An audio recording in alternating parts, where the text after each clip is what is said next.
વર્ષ પેલાનો કોલેજ કરેલી, જ્યાં જાય ત્યાં સાધુઓને, સંતોને, ભક્તોને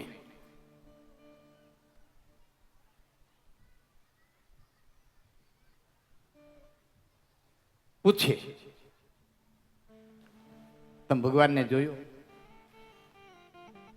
પેલો પ્રશ્ન કરે, તમે ભગવાનને જોયો?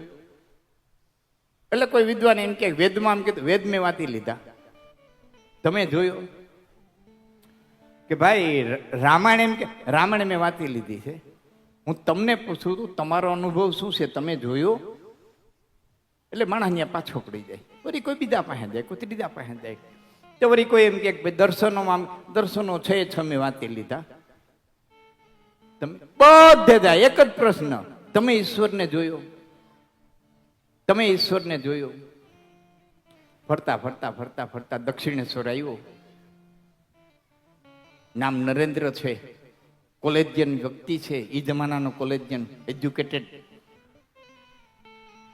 રામકૃષ્ણ પરમહંસ લાકડાની પાઇપમાંથી બેઠા, આમ બેઠા, આમ હામો બેહી ગયો. પેલો જ પ્રશ્ન, બિંદાસ રીતે એમ. હું આપની પાસે પ્રશ્ન લઈને આવ્યો છું, શું? કે તમે ભગવાનને જોયો? રામકૃષ્ણ પરમહંસ કે હા મેં જોયો. તારે જોવો? એ તારે જોવો એમ કીધું, ન્યા યુવાન મૂંઝાણો કે એ તો હું નક્કી કરીને નથી આવ્યો, એ તો હું નક્કી કરીને નથી આવ્યો. અને રામકૃષ્ણ પરમહંસે બાવડું દાયડું, જોશે ને તારે કે પણ હું નક્કી કરીને નથી આવ્યો. બેઠા બેઠા રામકૃષ્ણ પરમહંસે આમ પાટું માર્યું, આમ